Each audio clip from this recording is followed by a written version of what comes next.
All right, I'm gonna make a review video on my SCL 1000. I know these things are really new, and everyone that seems to make a video on it makes videos of, I don't know, just, little points like how you can get to filters and all that kind of stuff. I don't really care about that. I care about the use of it. So when I first bought this machine, I absolutely hated it. And I still kind of hate some of the things about it.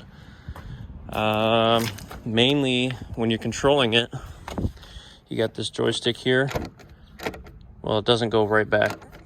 It stays there unless you move it back. So like Ditch Witch, they have two little things here that move around. They flop back right to where they should be. Well, this, when you move, when I first bought it, it would move and it would keep wanting to go. I just had an update on it, and it's a lot smoother than it was before. The bucket that came with it was 38/6 inch with the teeth. I had an option of teeth or smooth. And then I bought this bucket, which is 38 inch, which is open and closed clamshell. And I bought the 44 inch regular bucket. I wish the bucket came out a little bit more like this bucket. This bucket seems to hold more probably, but that one's wider. It does reach pretty high. The only thing that sucks about it is when you're going over pretty uneven ground or when you're moving around. Like, see, I'm standing here on the back, and my knee is right by this bracket, this whole piece of the machine, the whole body. And my knee hits this sometimes, so that hurts quite a bit. So if you're going over uneven areas, you're standing on the back, and you're kind of like this because you don't want to get too close because you're just bouncing around and hitting the body of the machine. These aren't very comfortable either. They're soft, but they're not that great. They're kind of stiff in some spots. I've hit my knee on that shroud just actually a few minutes ago, just bouncing around. You hit it. But let's see. I'll hook a bucket up to it and move it around. When I first bought it, it was definitely not a machine that I would want near. It just moved so much that I would hit something. So what I'm going to do is I'm going to get close to that van over there, and I'll show you what I mean.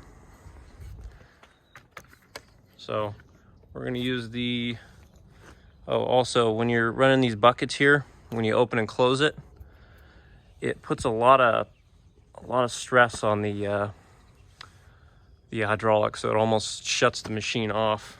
I don't really like that. I'll hook it up right now and show you on that part.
See it.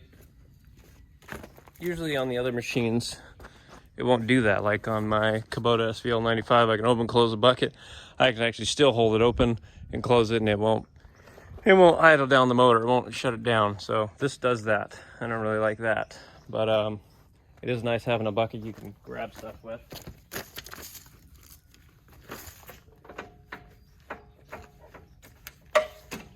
And it is nice. It has this little clip around here, so you just put the hoses through it. Now, finding a bucket for this wasn't too big a deal, but you can't go to Ditch Witch and you can't go to Bobcat. Bobcat, their whole design of hooking them up is different. Ditch Witch, their buckets are more at an angle. They're kind of, see, these ones have more of a pitch to them. They're more like that. On Ditch Witch, they're more flat and straight. So they don't really hold dirt when you're running them. This bucket is a Paladin.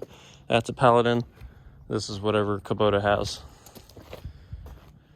And then the Kubota bucket, 36-inch bucket, I don't really like it either because it doesn't stay flat. Like these two buckets, I can get them flat on the ground.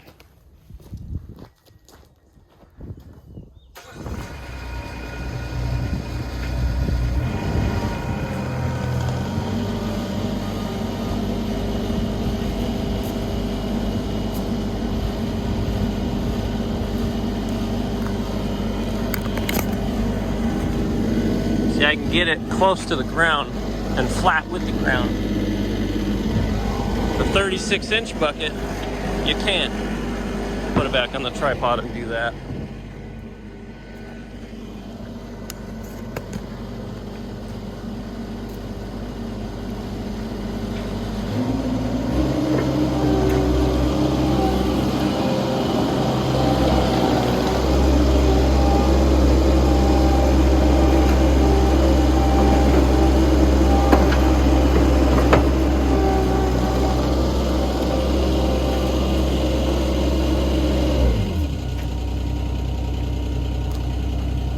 I'm gonna put it more onto level ground. All this is kind of uneven here.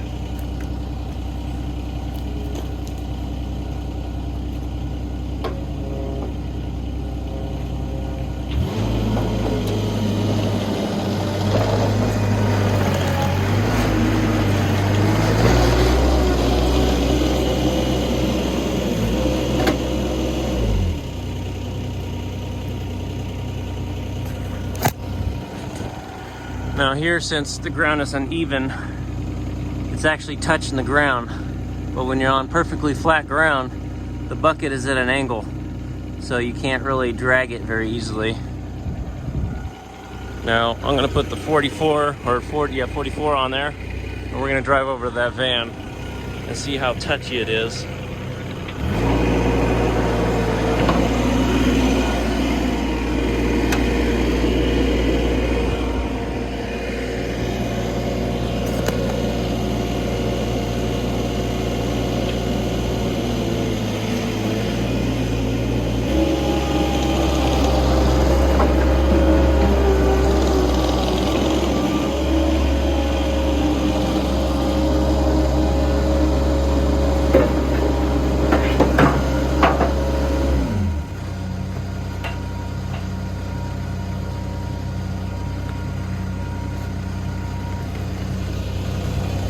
This machine is a pretty bumpy ride.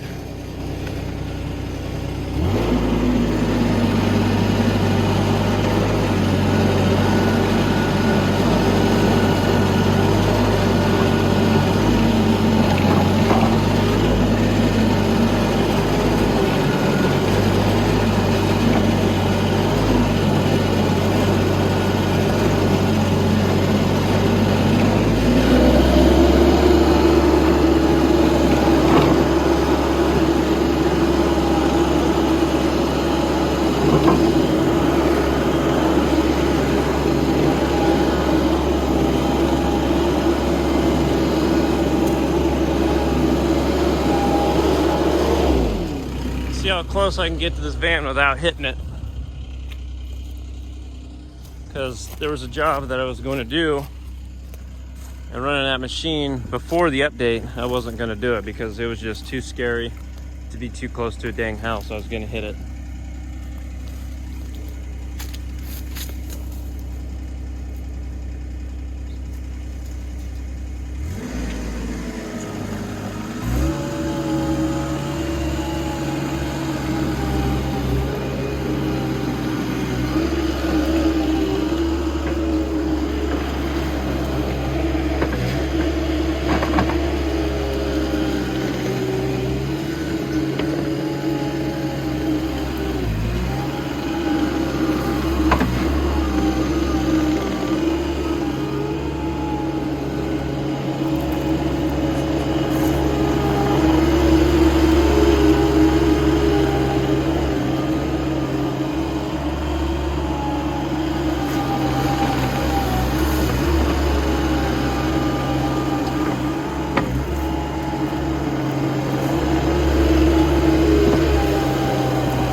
See there, I didn't hit the house. I didn't hit the van one time, but before the update, I'd have slammed into the van. I'd have done this damage to it.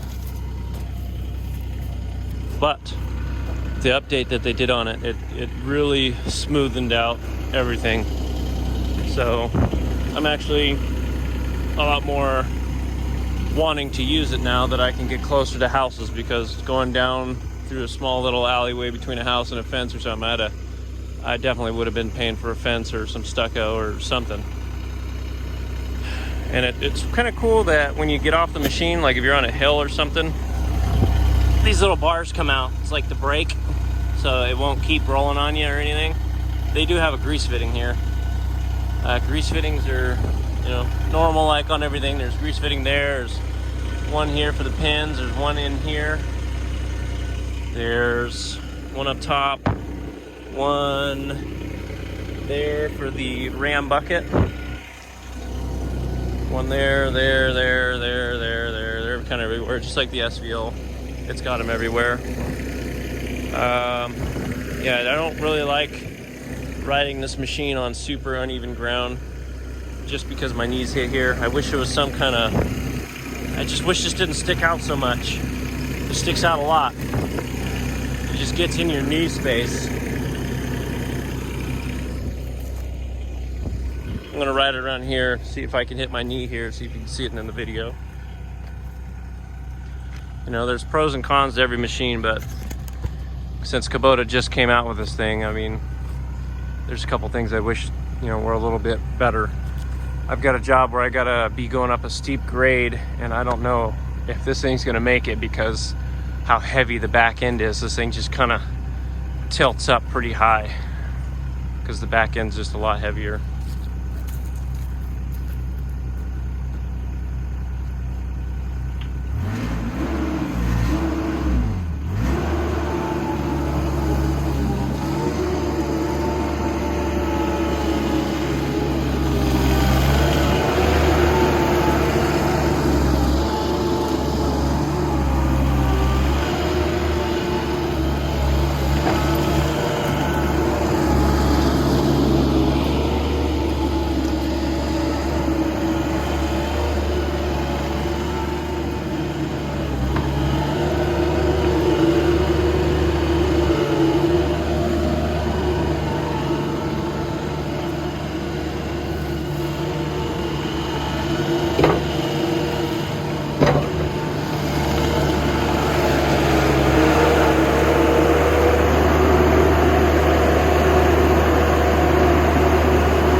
The more I use it, the better I get at it, just like anything else. But when you're turning here, oh, see, just getting onto it, I hit my knee on this stupid thing.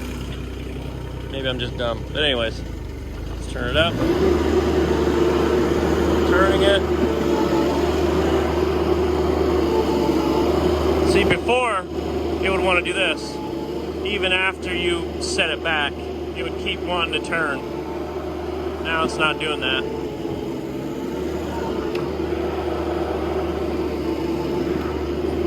Before, when you would go forwards and stop, it would keep going a little bit. Same thing with backwards, it would keep going.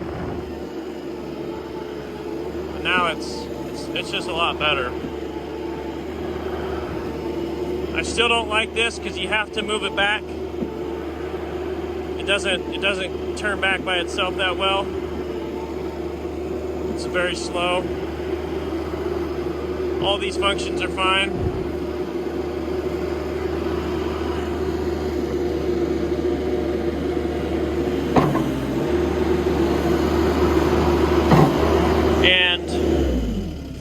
had one guy run this one day just to test it out because he wanted to see it. He figured he'd be hitting these buttons all day because there's 2 here. But I mean, I run it with my hand like this, and then I just hold on with here.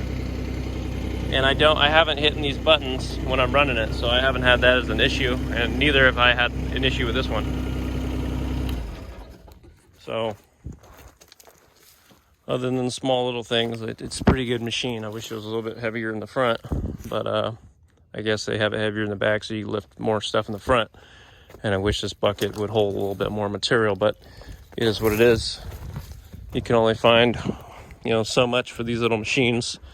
That bucket, I went to a dealer for Boxer, same machine that you rent at like Home Depot. That's where I got the buckets for, basically, is a place that sells and rents Boxers. A little mini skid steer. I haven't really used this machine at all. I've had it on a job and a half because I use it on one full job and I use it maybe 20 minutes on another job. So I really haven't used it that much. They came out to do an inspection on it about 3 days ago, maybe 2 days ago. Apparently when they sent these things out, they didn't fully weld here. They just tack welded it and then sent them out after they painted it. But I can kind of see this weld didn't penetrate all the way. There's kind of a crack there. That's kind of weird. I'm going to have to keep looking at that. But yeah, they didn't fully weld all the way around on certain welds, but mine apparently was okay. Like these welds here were only tacked from factory. So I guess the recall would be replacing this whole arm. And then the service issue with the computer system.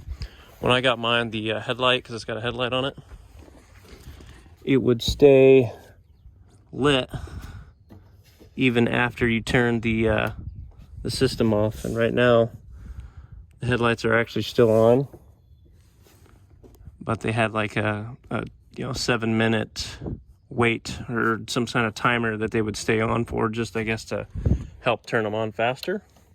So let's see here. Bright lights on. Lights are off, but they're actually still dim. So I'll have to check on that again. I'm going to turn it off now. And they're still dim. I don't know if you can see in the camera, but I can still see it here. So I'll check back on those. It was like 30 minutes those would be sitting on there like that. So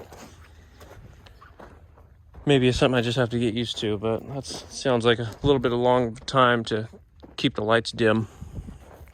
I haven't removed the plastic, just haven't felt like it. Figured it would rip off eventually.